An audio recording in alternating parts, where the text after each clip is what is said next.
indivisible, with liberty and justice for all.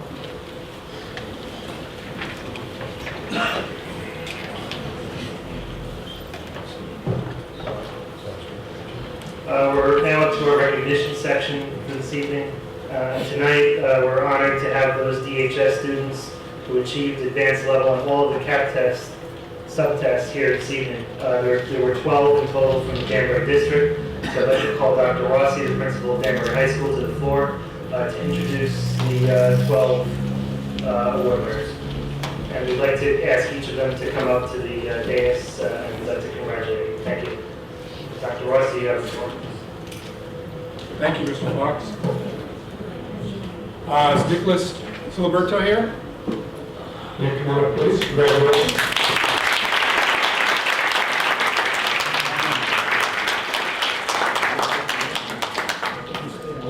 Take one shot together.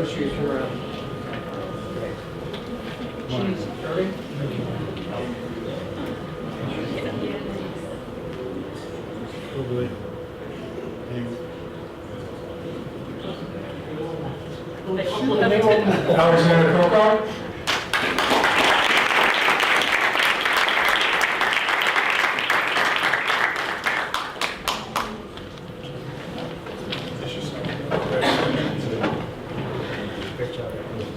Turn it on for a second. Come over here. Yeah. Kirby, I keep losing it. That's the problem.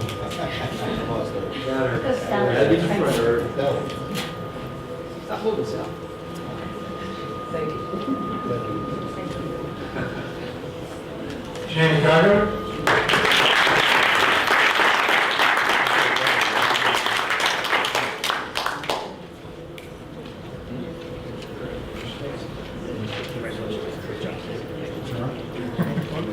Comedy part of the show, right?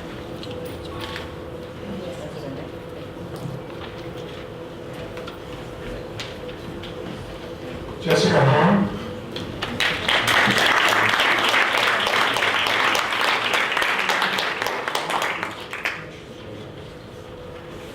Alexis Kukos.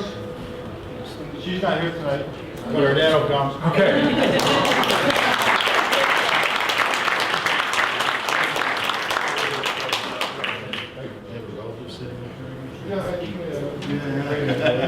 Thank you. Congratulations. Michael Lay. Michael Lay, is Michael here? Evan Light.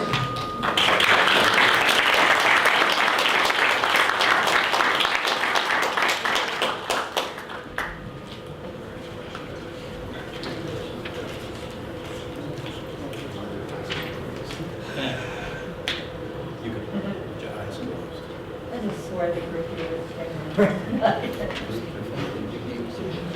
Haley Muntz. Haley here?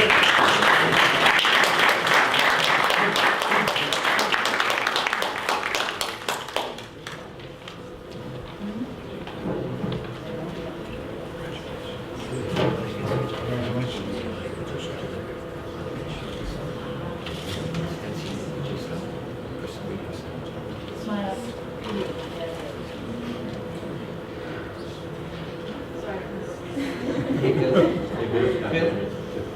Bill, at the end, you should get a group photo. Yeah. Go to the end. Great man, just take a line. Justine Mintock.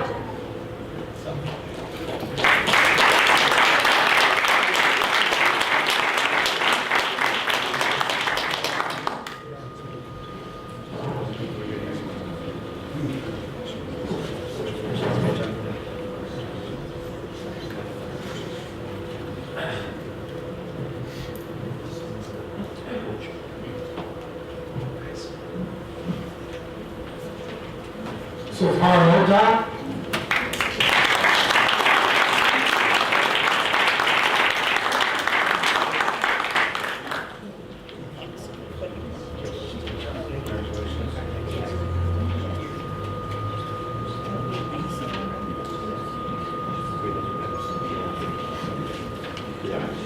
Thomas Moore.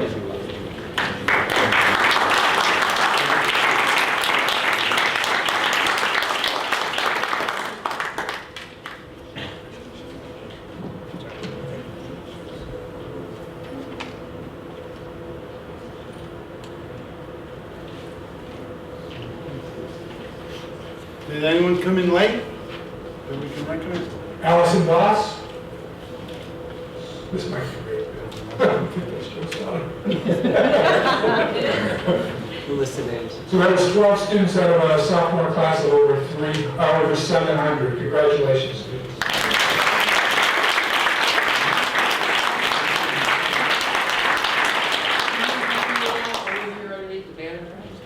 Especially with the band. That's Not all of you. That's great.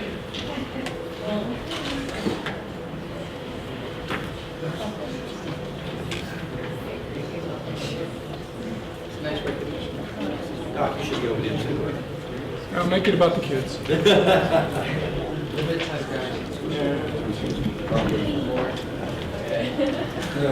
Everybody over.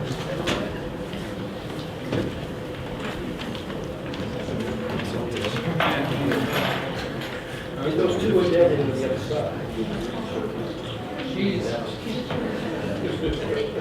One more.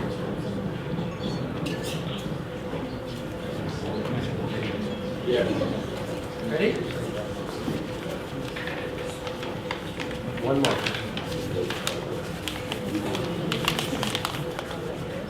Cheese.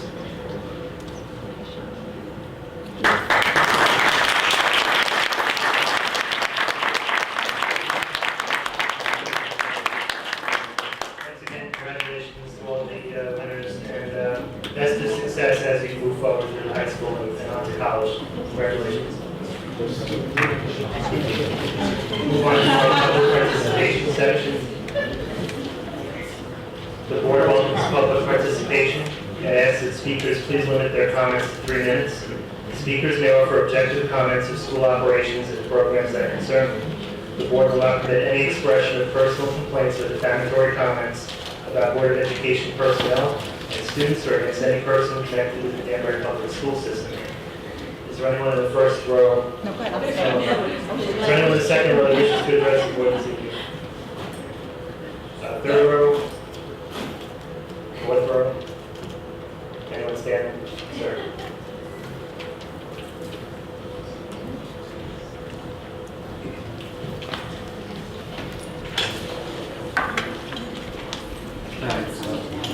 Yes, I did. Good evening.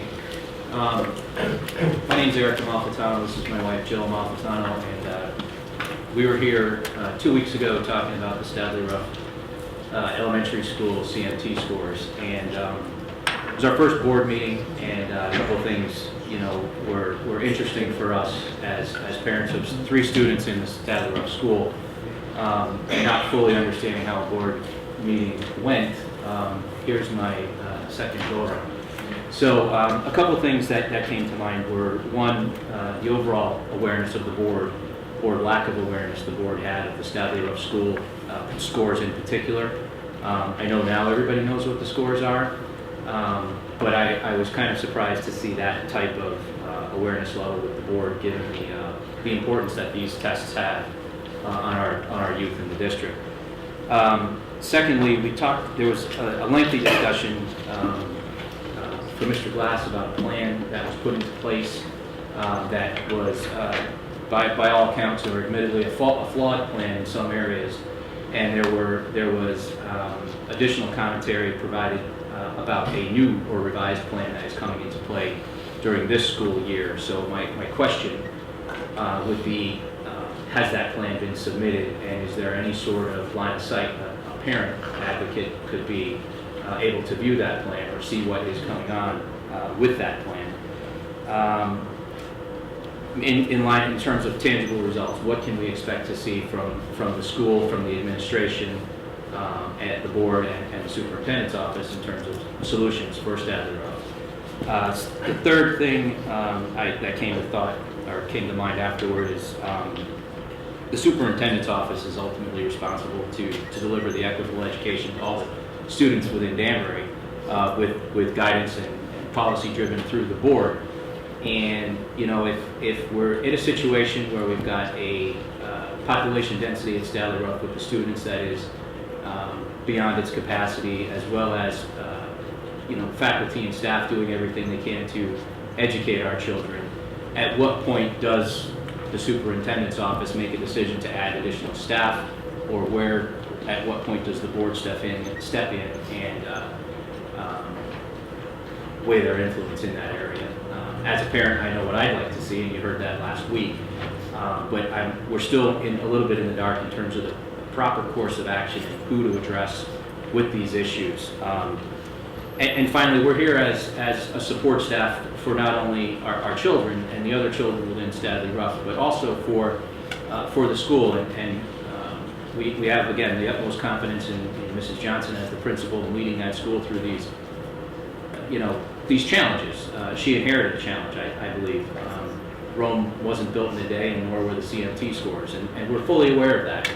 My wife and I sit here as two concerned parents. Our child, in particular, did fairly well on the CMTs, but we have two other children that we have to worry about, and a full school of kids that I don't want to see my kids coming out of a labeled school, quite frankly. We purchased a house in that part of town for that reason. We went through the Danbury schools, and so that's our concern. Who can we go to, and where can we go to help alleviate some of these issues as parents? I don't want to say we have all the time in the world, but we make the time. And I can't say that about all parents in every school in terms of their child's education. But what we are seeking is guidance, and not just from the schools, the teachers. We're looking for the board or the superintendent or the principal of the school to give us some guidance as to where they see resources like us, non-educated, although my wife is a certified teacher, to help out. So I appreciate the time, and thank you again for your consideration and attention to this issue. And also, I'd just like to say, Eric and I took the time to go on to greatschools.org, and we were able to retrieve. It took a long time because we had to go to each and every school, each and every grade, but we were able to compile some information, which again, after last week, I felt like a lot of the board was hearing what we had to say for the very first time. And I would think as a board, I assumed that this was something that the board, the superintendent, the principal sat down and discussed. So, like I said, we were able to compile this information. Eric was nice enough to put it into a presentation. I have 5 of them. I'd be happy to pass around what we have and what we came up with. I'm sure now you all know. But this is what we're seeing. And it's very clear. It's color-coded. It's labeled beautifully. I'd be happy to pass them out. And again, thank you for your time. Thank you, Mr. and Mrs. Malfatti, for coming and addressing the case. Thank you. Thank you. Anyone else wish to address the board this evening? Seeing none. Public participation is now closed. Our presentation for this evening. This evening we have our annual testing report by Dr. Glass and Mrs. Stonemeyer. So Dr. Glass, you have the floor. Thank you. It was a very nice segue to our testing report by our public participation speakers. I hope you got a copy of the report that's over here. Great. I'm going to, as is our practice, it's very lengthy, it's very data rich. We've actually cut it back this year from the size that it traditionally is. And so what I'd like to do is just hit a couple of high points for the board, and then say to you if you'd like to either contact me personally, call, email, come in, see me, or wait till the next board meeting if you have questions. We can go into greater depth at that time once you've had an opportunity to really digest the information in the report. So with that as a backdrop, it also, Mr. and Mrs. Malfitano's points well taken. We literally get tens of thousands of pages of data across the district with the 7th largest school system in Connecticut. So to be able to process that at a board level is a very, very challenging undertaking. We take session after session after session. So we aggregate the information, as you can see from your report, and then when issues come up or questions, we can dig deeply into them. If I misspoke last time, I just want to clarify one thing. The plan that we worked on last year was done under Mrs. Johnson's leadership, and we did get very good traction. We made a lot of growth. Clearly, there are issues in the building that we're tackling head on, but if I sent the message last time that it was a flawed plan, it wasn't. We're fine-tuning it. Those plans are under review across the district right now for all of every school K through 12, and they'll be posted on our website. So any parent can go in and see them anytime they want. Once we go through the approval process, our central office administrators, our curriculum, our reading supervisor, our math supervisor, etc., are reviewing all of those plans page by page to make sure that they're in alignment with the district's vision. With that as a backdrop, as I mentioned, this is a scaled-down version of our larger plan because it's just too lengthy. I can give you as much detail as you would like, or we can keep it at a level that's somewhat digestible. A couple of things I'd like to point out on the first page, second paragraph, you see the term vertical scale growth scores. This is a new concept that's been put out by the state. What this allows us to do for the first time in Connecticut, it's a psychometric principle that allows us to compare over time how well our kids are actually doing. And that's a brand new piece because if you remember, each group tested at each grade level is a different group. So we never have the same two groups of kids being tested at a given grade level. This now, for the first time, allows us to look at growth over time. So let me give you the big sound bites, and then, as I mentioned, either individually if you wish, or definitely next board meeting, or if you want to do a workshop, that's fine too. You go through as much stuff as you want. The CAP scores overall are still relatively flat. There's some degree of minor regression. As we've said, we're not pleased with these. Dr. Rossi and Dr. Martins were particularly disappointed, but we were working with them, reminding them that they had, this is their watch for only 6 months before the test was due. It's a little premature for me to do this. I'm going to kind of go out on a limb. My prediction is that the CAP scores at the high school will go up next year when we give them this March, probably in every area of testing. I think the work that we put into place last year and the work that we're doing this year will lead up to some substantial improvement across the board. There was some substantial growth in science at the high school level. I don't mean to diminish the work that they've done. There was some really nice growth, as a matter of fact, in science around some of the new strategies we put into place, STEM program, etc. Our primary concern still remains the English language learners, or ELL students. The second big area that's tested is a CAP score piece, or CMT piece, and I should have referenced the page number for you where I am. I'm looking on page 10 right now. The real part of the meaty part starts on page 11, and it's continuing over to page 12. Again, it's a huge amount of data sets for you to look at. Let me just briefly synthesize. We had some mixed results at grades 3 through 5. You may remember that in the past year, we went up in every area tested. So we were trying to maintain that upward movement, and for the most part we did. We're overall pleased with where our CMTs are. Our big out area of challenge was grades 6 through 8. That's where we had the most growth, and that's the piece that is reflective of the work that we've been doing at the middle school. As you know, Rogers Park was unidentified from the list of schools in need of improvement this year, in large part because of exclusively because of their performance on the Connecticut Mastery Test. The gaps that we have always seen, both on the CAP test and on the CMT, as you heard tonight, we have many parents saying, my child did very well. We recognize CAP scholars tonight who were scored at the highest level possible. Our concern is that every child needs to be performing at his or her target proficiency level, and that's not happening. So when you look at these data charts, and let me just randomly picking page 11. If you look at grade 3, top of the chart, you notice 2010, the last row, 65% total, 60% male, 69% females. That's a national pattern. Girls tend to outscore boys typically in reading. As you move to the right, you'll see 76% of our Asian kids were proficient, while 56% of our black kids were, 76% again of our white kids, 50% of our Hispanic.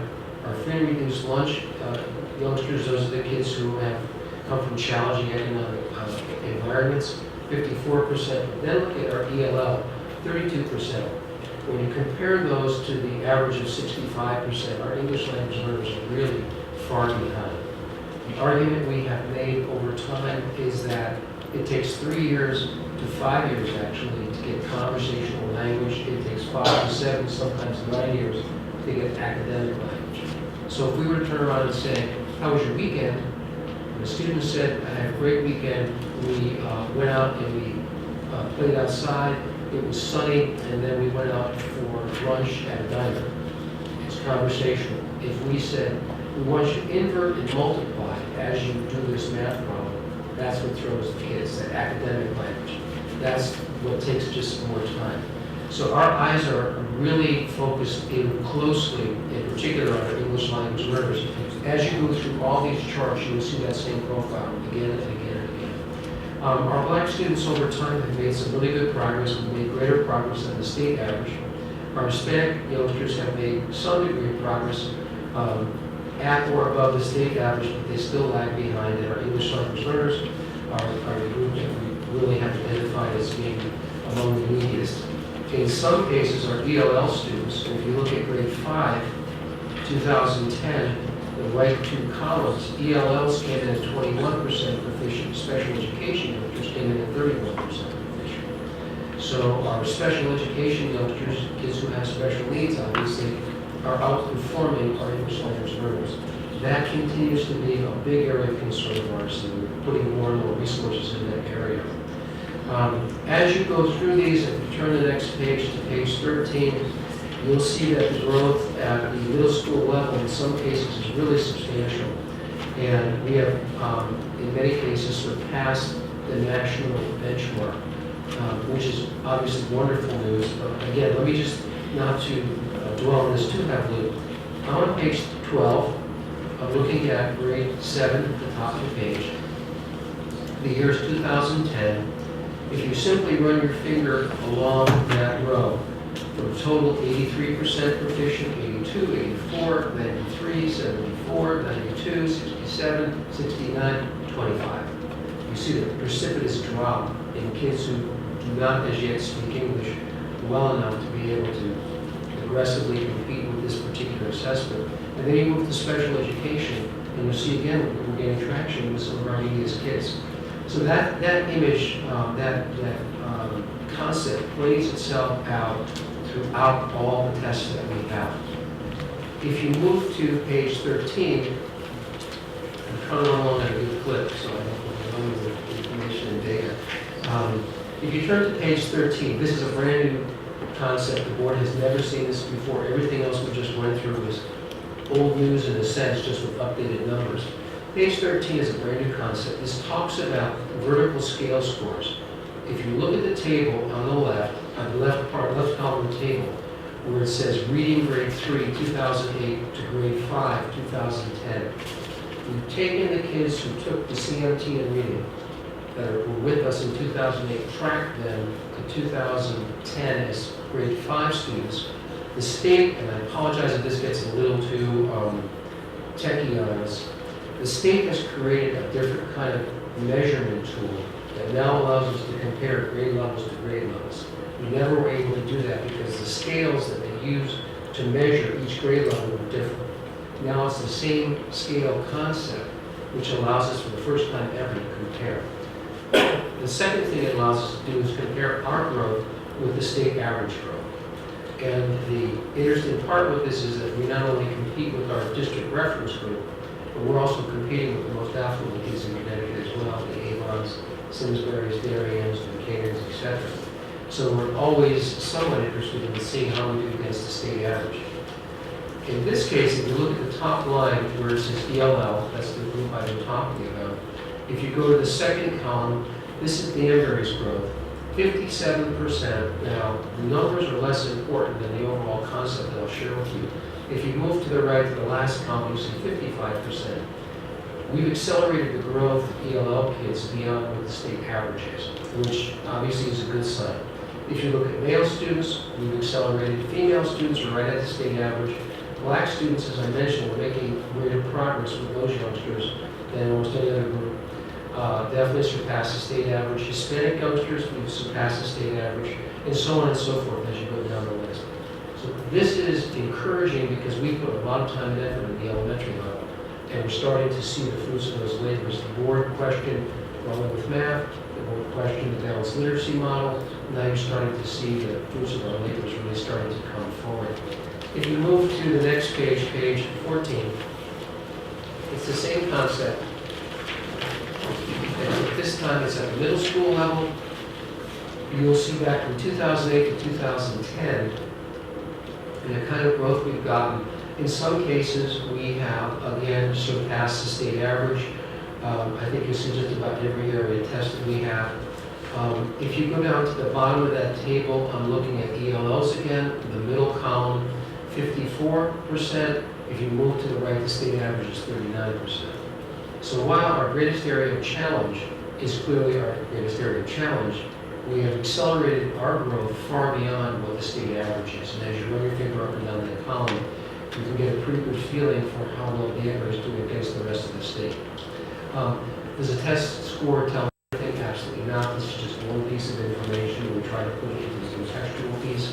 What is the attendance patterns like for these youngsters? What are the suspension patterns like for these youngsters? And how many of these youngsters are taking higher level courses? How many of these youngsters are taking more than 1 year of a world language? So on and so forth. It starts to give us a mosaic for our kids. Moving again to the next area tested is the SAT, and obviously this is a national test. We have no control over this test whatsoever. It's nationally normed, it's nationally scored, it's out of our control. The kids sign up and take it, and it moves out, and we get our results back sometime later. Good news here, our SAT total math scores are up, our SAT total reading scores are up, and our SAT total writing scores are up. So in the aggregate, it's good news. We always take it pulled apart and say, but is everybody doing equally well? And have we gotten the same kind of growth that we hope to get? Again, what I'd like to suggest with this is, now that we've put in the new course requirements, we've increased the rigor, we do believe that we're going to see some significant gains at the high school. There are a number of researchers who have identified something called the performance dip. What does that mean? It means whenever you put in a brand new initiative, it's almost guaranteed that your performance will hit. And the reason for that is it's similar, it's similar to being a new board member. You don't quite hit the road running. Mrs. Cooper, I don't mean to pick on you, but Mrs. Cooper kind of been there, done that, and everything that we could possibly do at the board level. Some of the newer board members just haven't lived through that experience yet. So they'll hit the road slower, but over time we'll get traction, they'll get going. That prediction holds. I do believe that our CAP scores will go up, and I think it's going to be a steadily upward trend over time. The last area tested is our advanced placement. This is the last time we're going to be reporting this one to you, and the reason being is with our new open enrollment, we have literally doubled the number of students taking the advanced placement program, which gives us a new baseline.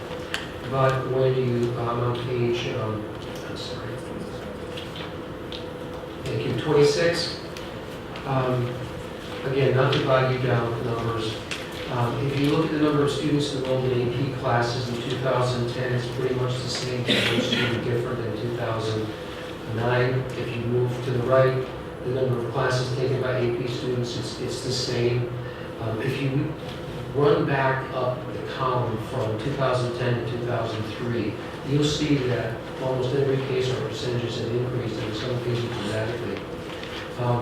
If you notice in the fourth column, percent of students in AP courses who are minorities, of all the students who are currently taking AP, not this year, but last year, 36% are now minority youngsters, and we started back with 26%, which became a target for the board to increase the percentage of minority youngsters. If you look to the next column, number of students enrolled who took the AP test, again, the numbers are stable from 2009 to 2010, and those numbers are just about the highest numbers we've ever had. The more noteworthy part, if you look in 2003, of all the students who were enrolled in AP, 54%, a little over half, took the test.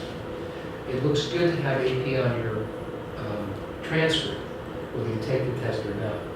We felt that that was somewhat, and we think it was like somewhat of a game. So a number of years ago, back in 2008, we said, if you're in AP, you're mandated to take the test. We will ensure that you do. So from 2008 to 2010, 100% of our kids have taken it. Conventional wisdom says when you do that, your AP scores will drop, because the kids who are less academically capable will now be forced to take the test, and you probably can see that decline. If you move to the right, to the second to last column, you'll see that in spite of that, When we were back in 2007 with 96% of the kids taking the test, 69% got a 3 or better. Scores range from 1 to 5. If you get a 3, a 4, or a 5, you're eligible for college credit. So that's why number 3 is a critical number. If you look at the year before, 2006, 69% of the kids took it. 70% had 3 or better. If you jump down to 2010, with 100% taking it, our numbers should probably be down in the area of 45, 48 or so. Instead, we've moved up to 76%. That suggests that, be more specific. We went through a national audit 2 years ago to make sure that all of our AP courses had the same level of rigor as the national standard. Every course passed and met that level of rigor. So it's good news for us to see that we've been able to maintain and actually increase the percent of kids who have gotten 3s. Lastly, the kids who get 5s, those are the kids who have perfect score, or the high score rather, on the AP. And if you notice, we've been able to get a 23% rebound in 2008, 2009, 2010, and that is our highest percentage of kids taking and getting 5s. So it's good news is the bottom line with this. Lastly, we put a little table, that's a new table, just to give you the breakout of the ethnic breakout for our kids by the national subgroups rather. And if you just run your finger across, you'll see what percent of youngsters are in our AP classes from which backgrounds. So those are the high points of the assessment. The very last page, page 27, does not look very much, doesn't look differently than last year, the year before, because we're out of course, we feel that we have the right answers for most of the questions, and the data sets are starting to show that.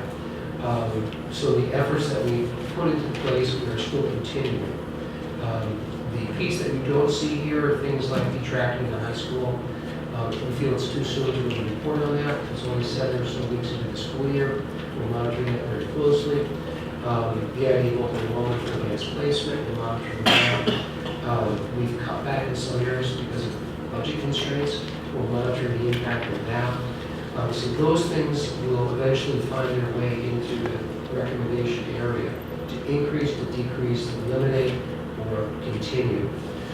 With all that as an overview, as I said, either now, you're more than happy to answer any questions now. But I feel a little guilty just giving you all this information, not giving you an opportunity to digest it. So if it's your pleasure, I'd be more than happy to take any calls you have or emails when we can put it off to the next board meeting and as a group and go through any questions that you have today. Anyone have any questions for Dr. Glass? Mr. John? My understanding is on the vertical charts, this is tracking the same kids through the different years, the 2 or 3 years that you have, correct? It's a great question. There's 2 ways of looking at it. One is we do a match score analysis, which tracks the same youngster, but it tracks the same youngster on a different test. So the 3rd grade test is different than the 4th grade test. The 4th grade is different than the 5th grade. We never can compare the youngsters' growth over time because there were different tests. I take a French test in 3rd grade, a Latin test in 4th grade, a math test in 5th grade. The vertical scale scores now allow us to track cohorts of youngsters to see overall, is Danbury growing, are we regressing, or are we just stable? And as you can see from the data sets, the good news is that we're growing at an accelerated rate when compared to the state average. What we're starting to look at now is how we compare to districts like Meriden, for example. Should we say other districts similar to us?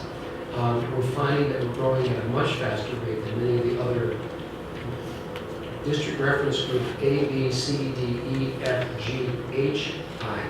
By poverty level, we're second from the bottom, H, in terms of poverty, so we have many challenges against us.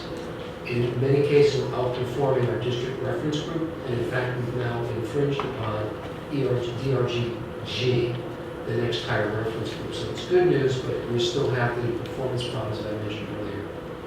And also when you look at the CMT scores, such as the reading score, when they look at the grade 6 from the year 2006 to 2010, I don't want to say it's a trend, but it's an upward score from 69 to 83. and I think the other one on page 4 was either math or I forget what it was. But the mathematics was the page after, went from 77 in 2006 to 90 in 2010.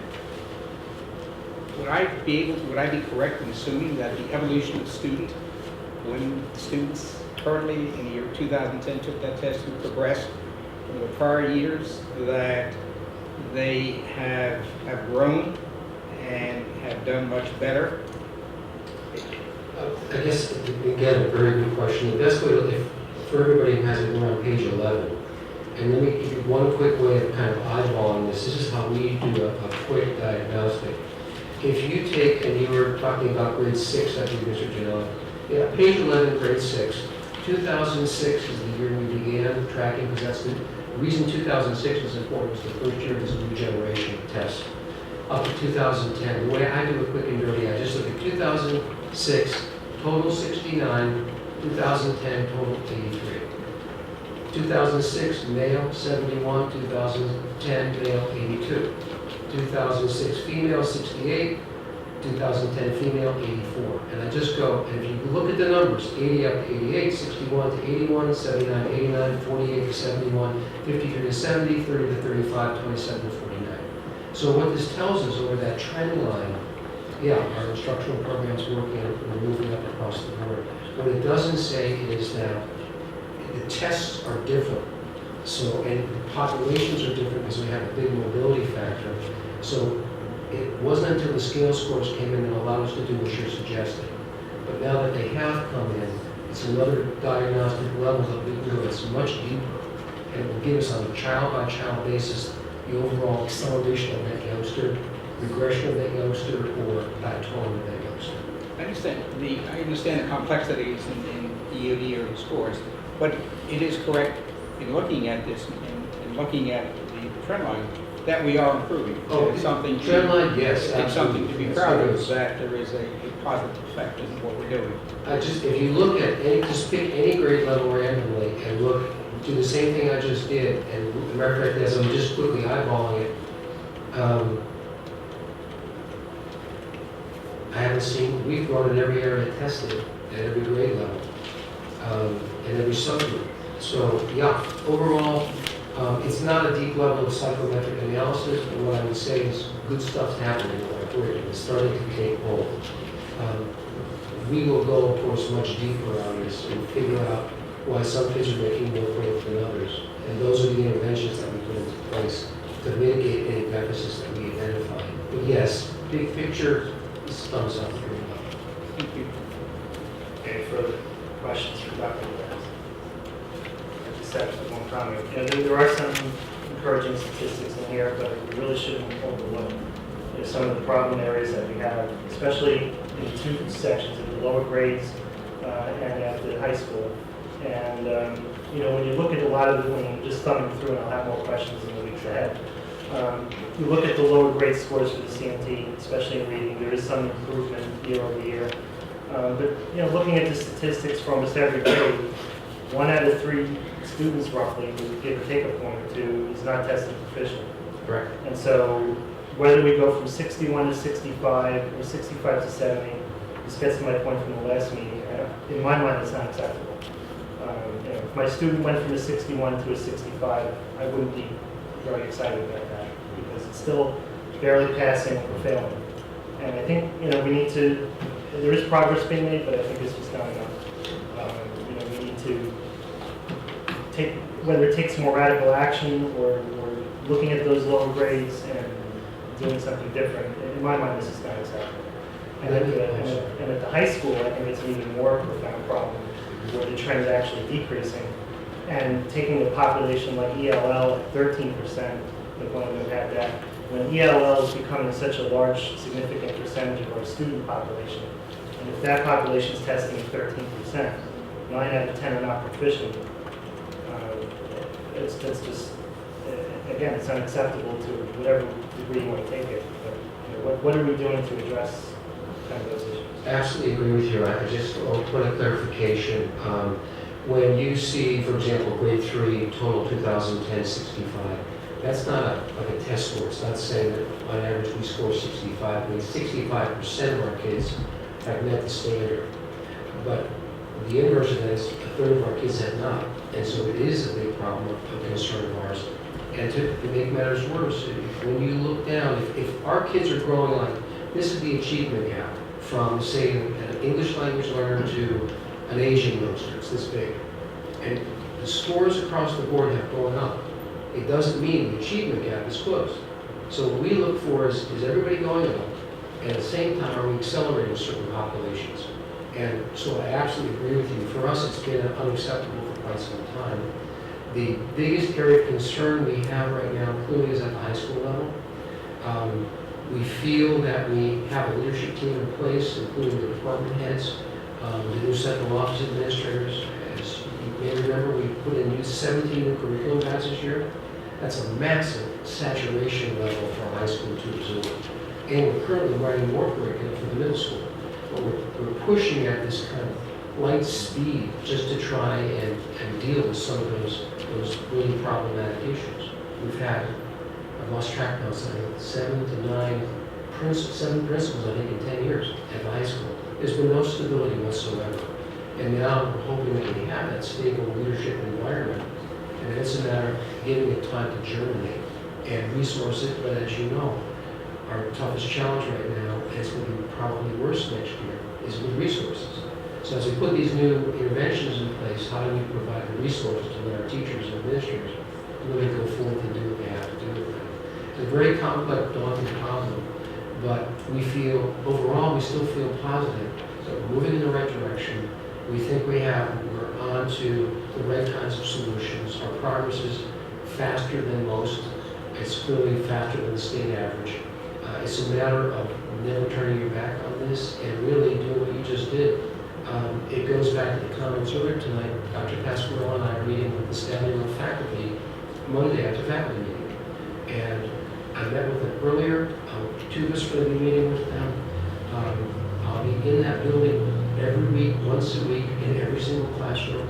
I'm doing the same thing at Ellsworth, same thing at Acetown, same thing at Stadiroff, same thing at Park Avenue, and possibly go over to the Magnet School, actually, because Mrs. Natowski asked me if I do that as well.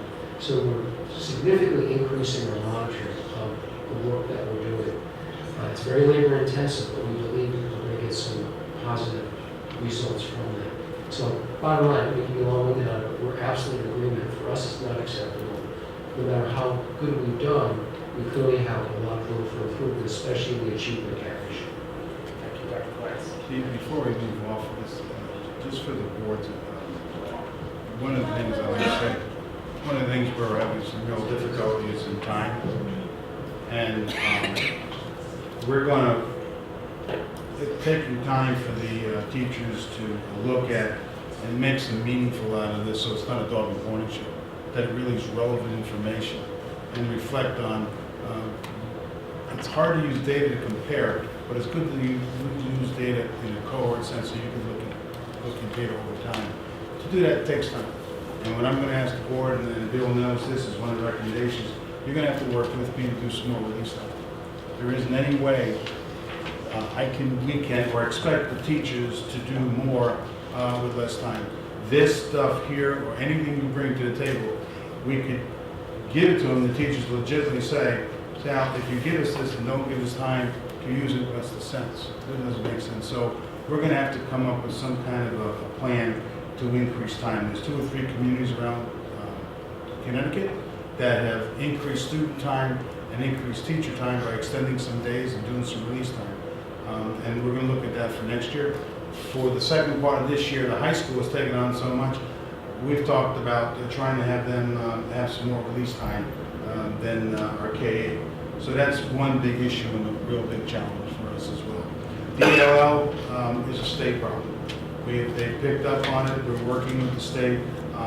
We're meeting with a few of the other districts in next month to look at what they're doing in their districts. And they're looking at what we're doing to see if we have tendencies and things that we can do together. This is just hard work. What the teachers are doing every day when they meet on grade level, they're not only meeting grade level across, they're meeting up and down so they can see relevancy. we have to do that district-wide as well with other schools. So one recommendation that's not down here that Bill's going to have to add to it is the use of time actually beginning the second semester. One thing I can know, being up to high school, that some statistics already from the freshman school, we're decreasing the number of, was it Fs or the number of Fs? Help me out quick. Decreased number of Fs, the attendance has been cut, or the absences have been cut in half compared to last year, and referrals are way down.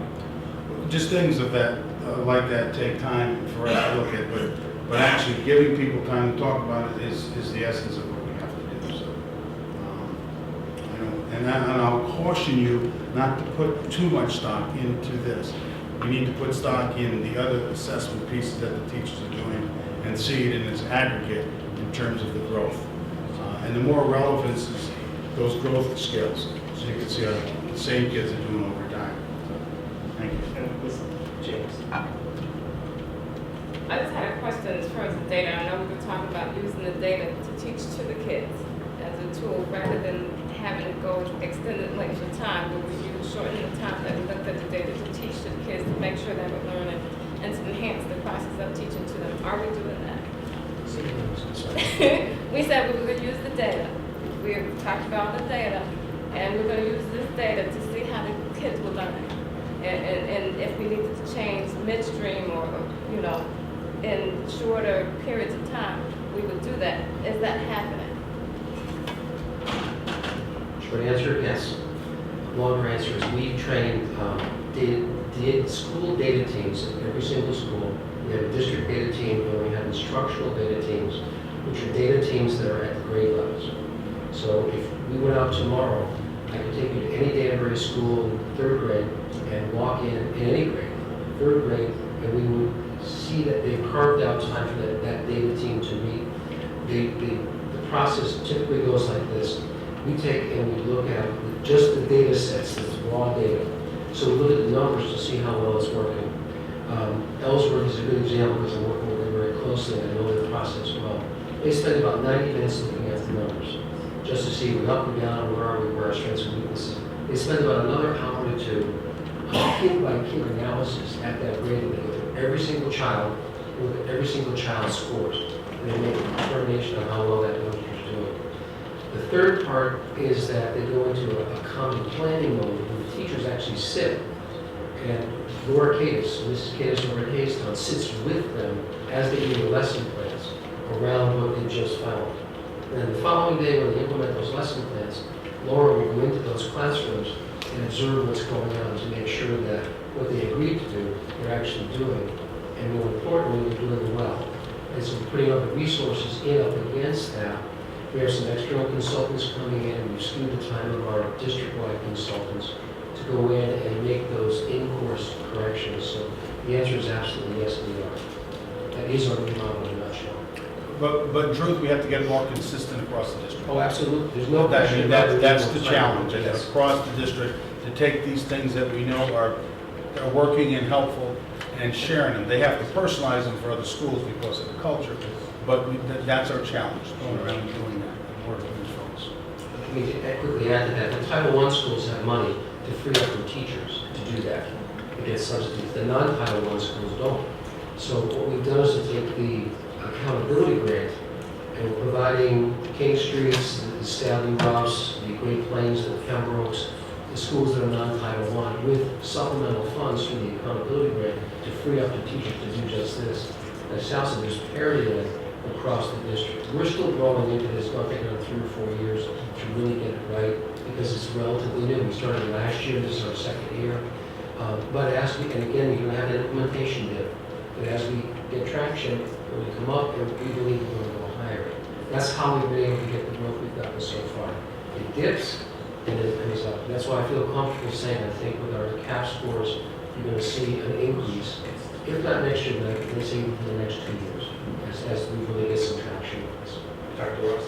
Thank you. Mr. Fox, I couldn't agree with you more. In fact, as Dr. Glass pointed out, when those CAP scores came out, I felt like I was someone kicked me in the stomach, even though after you sat and thought about it, as Bill said, we were there a grand total of about 5 months.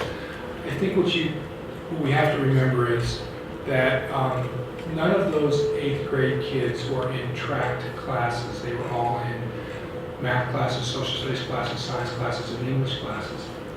Then they came to Danbury High School, and last year, 77 courses at the high school were offered at the level 2 level, which was less than high school level. There wasn't a curriculum. In many cases, there wasn't materials. And many of those ELL kids were in those classes. By detracking the high school and developing the data teams, we now know that English 1 is English 1 is English 1. The best analogy I can give you is we can go to any McDonald's in the country and order a Big Mac, and it's probably going to taste pretty close to the same everywhere in the country.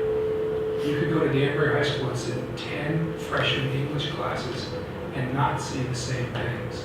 And that was the travesty that was going on there, and that's what we've been working hard to fix. And I do believe Bill's prediction to come true.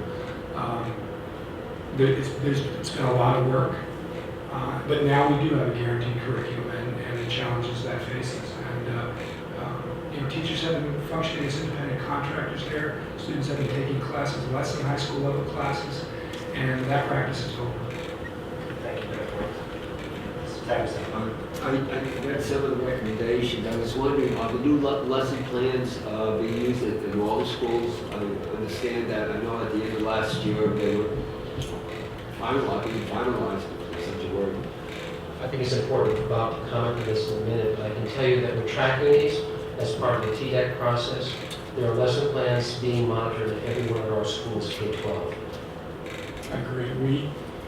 We do monthly reports and we're recording them and we're doing walkthrough visits, and so we will have that data available.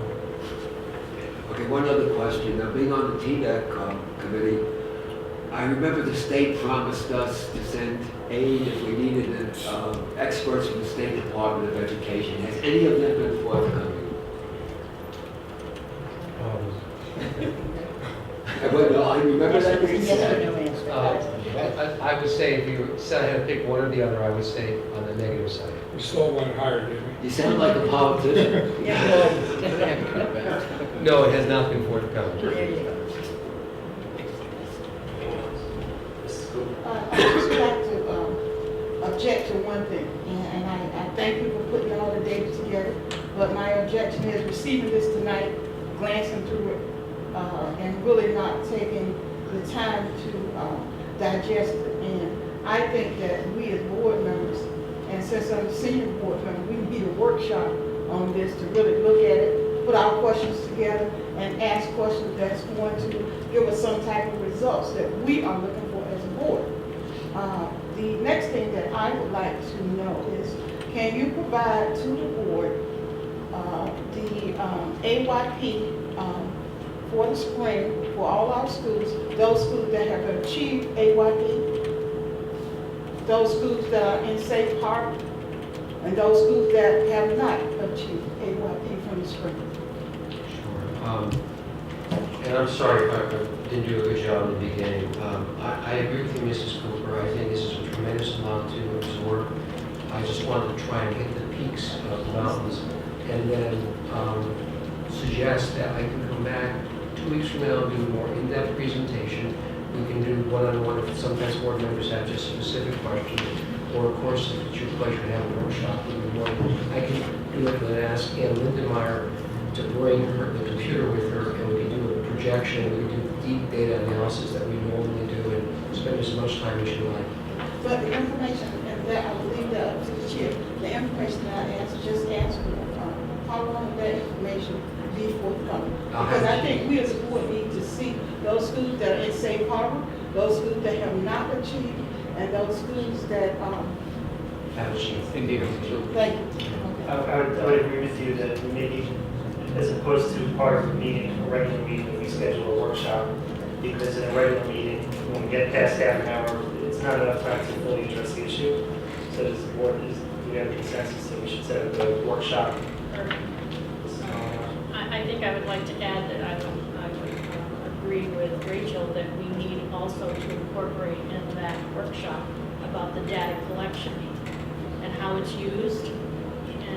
I think we need to understand that better too. At the same time. If this works for the board, we can have so I'll say it back to you to make sure I'm getting what you're saying. A listing of those schools who have not made AYP, a listing of those schools who have made Safe Harbor, which is another way of making AYP, and a listing of the schools who have made AYP flat out. I'll have that to you tomorrow. Not just the listing, but the complete package that comes down from the state, that comes to the school system. Okay, that's easier for me, because those are called the AYP report cards. Right, that's what. What you'll get then, it probably will take a couple of days, because I need to copy it and get it mailed out to you. I'll give you each school's AYP report card in alphabetical order.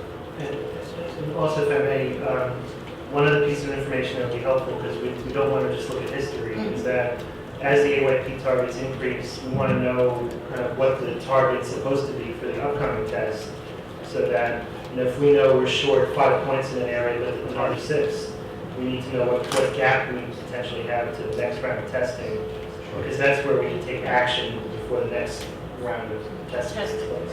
On the AYP report card, it gives the target right on top, it's reading the target from that. Those are moving targets up until 2012-13, where it's 100%. The writing target is always 70%, or annual progress, and we make that flat out each time. I'll provide that to you, to the board members, in the next 2 days. And if I hear you correctly, for a workshop, it's not just a workshop on the test scores, but would you also like us to do a presentation on the data team process and how we do the analysis and what the schools are doing and what they do with the data and how the principals are involved in that? I would say so. Okay. Excuse me. Mr. Chandler. Dr. Lasto, I think to combine, both of them are important, but to combine them in one evening, we're going to be overwhelmed, or do you want to do 2 separate? I mean, the data analysis and procedures and stuff like that, I think we'd have lots of questions with, but unless the board members are looking for a long evening, I don't mind, but I think there's a lot of data, a lot of questions.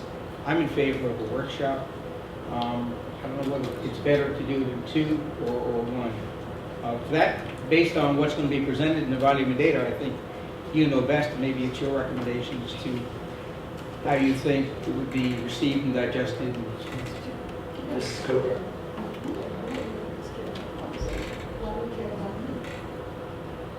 Mrs. Scott. Please either take the conversation to the outside. I would respectfully suggest to the board that we not include, at least at that first session, anything on the SATs or AP. Reason being is the AYP numbers, the NCO, sorry about the acronyms, the No Child Left Behind, Adequate Yearly Progress benchmarks are based on the CAP test and the Connecticut Mastery Test, not the SAT or AP. And quite frankly, our AP scores are doing very well with that.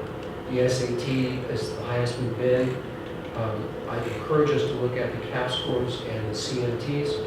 And then if you feel, I mean, I really do want to be careful with this because Mrs. Lindenmeyer and I meet weekly, and we spend a couple hours a week doing this, and we literally, no exaggeration, I could do a 1-week workshop on either one of those 2 assessments, and we would just still be scratching the surface. We could do each school in turn, and it would take over a month to do it. So we can try to ferret out what we think might be the most important data sets for you to look at, tell you what the other data sets are if you're interested in that, and then we work at your discretion, so we do as many sessions as you like. Bill, this could go on. What we need to do, excuse me, is why don't we just bring in the reports of the 2 air CMTs and the CAP?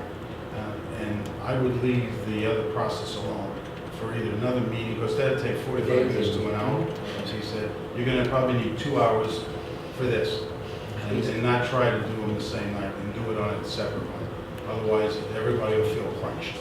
I just want to, I absolutely agree with what Sal was saying. The data team process is taking us a year to get up and running, and the best way to see that is 1 of 2 ways. We can do a video for you of an actual data team and process, and that doesn't allow you to ask any questions of anybody, but you can see a real data team. Or the other thing is to bring the people in from that data team and say, would you be willing to share with the board your process and what you're doing?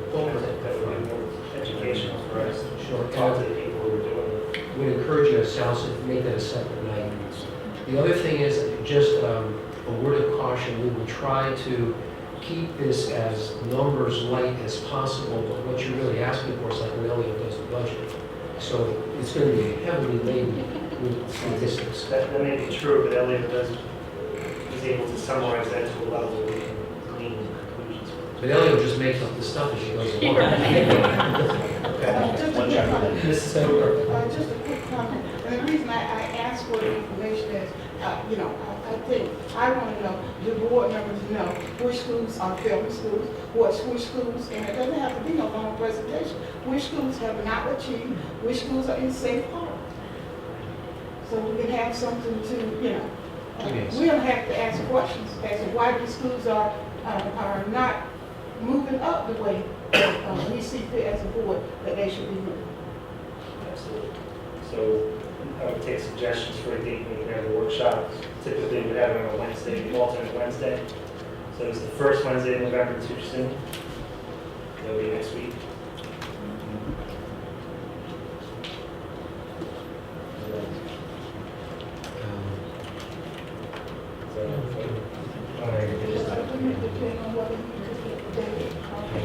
Yeah, I'd say, so maybe we'll schedule that at a later time. But it would either be the first or more likely the third Wednesday of November. 17? 17th. That'll give ample time to prepare. Mr. Tapper, Just a suggestion, I think we all can read. If we had, I know personally, I feel I had the information ahead of the meeting, I could read through it and just make the things I had the questions on rather than doing the whole thing, just getting it at the workshop. And that would save a lot of time and we could get right into the nitty-gritty. I think we could, if I had the report in my hand, I could go home and read it, write my questions on the side, rather than if I get it here on the spot, then I gotta do it on the spot, and it's gonna take more time in a workshop. I suggest only one workshop because I know some of our members have difficulty with more than one meeting, that's an extra, and I understand it. We all have different situations.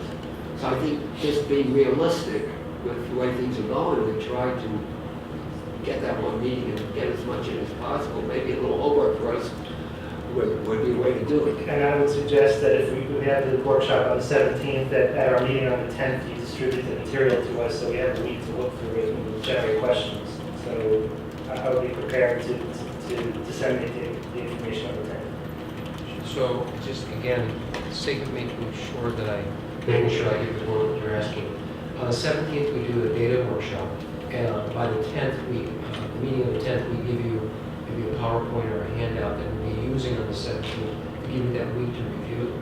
Yes, this way we can ask intelligent questions after your presentation. So you did really well tonight.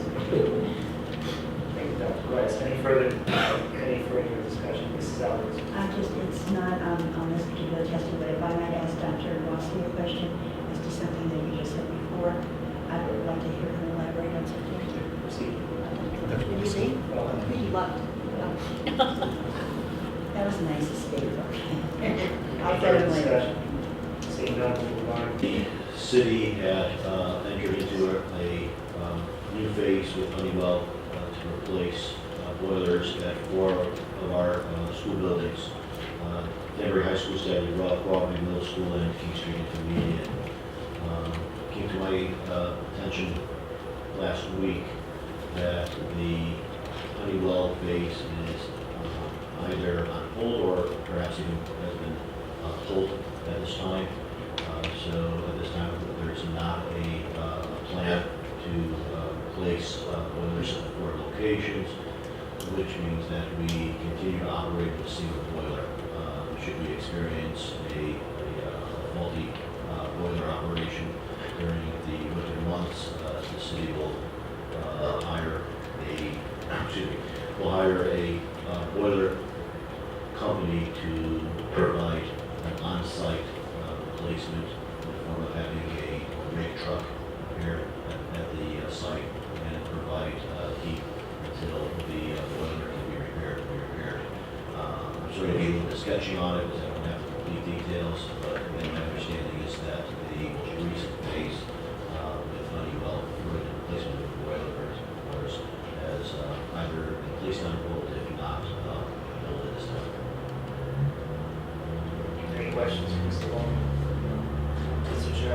no time frame as to, first of all, no reason for it, or no time frame for how long the hold is? Mr. Scott's about. When was that hold? This is first I heard that. Just came up in conversation with Mr. Alonso approximately a week ago while discussing the aligning and facility projects initiative. They worked on the topic of the boilers and any progress that was being made right after that. They absolutely confirmed that our new well project likely not proceed at this time. The council? Again, I don't have the details of the project. You know, we were anticipating it was going to be installed, and we were waiting. And when we heard this, I said, we need to alert you, because if something happens, we need the backup plan. And the backup plan is, we couldn't run the building, particularly at the high school, so we need to have a rental boiler. The high school's in deep problems, well.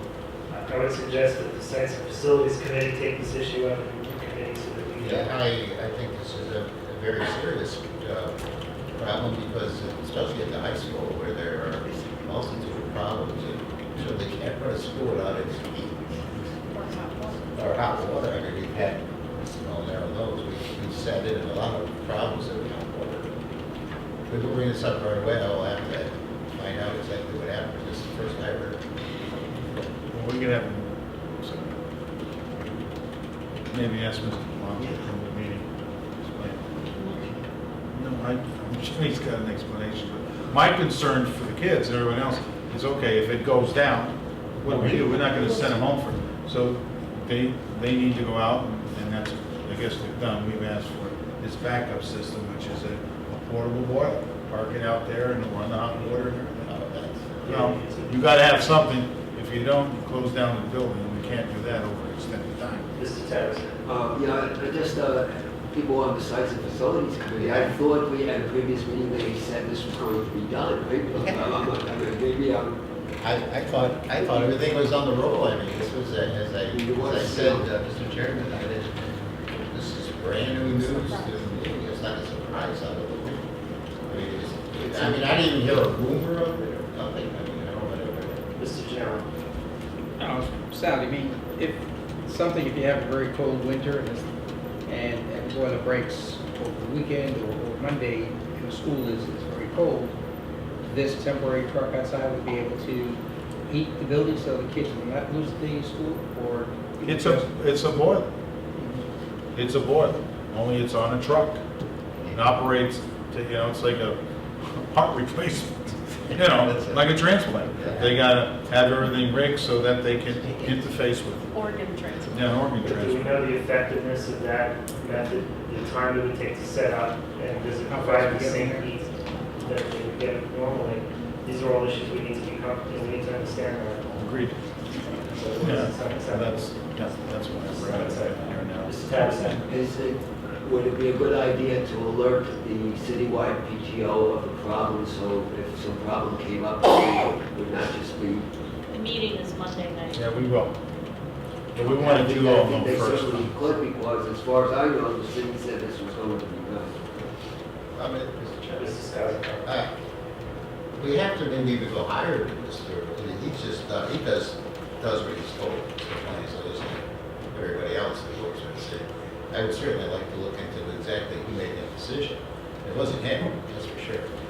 So, Well, I would suggest we call a Sites and Yeah. Facilities meeting, Yeah. invite whoever needs to be there. yeah, we'll have to find out exactly who made that decision. Well, it needs to be Mr. And what the Mr. plan is. Izarola, or, I'll be very honest with you. I happened to watch a common council meeting, and this subject, on TV, and that subject was brought up. Mr. Izarola was talking about that particular subject. That's why I said that this was all set. Okay, we'll have to look into it and quick, because no school can be run without heat. And we've had problems with hot water at high school, major problems, which is a health problem that certainly can't continue. Yes. Thank you. Any further information?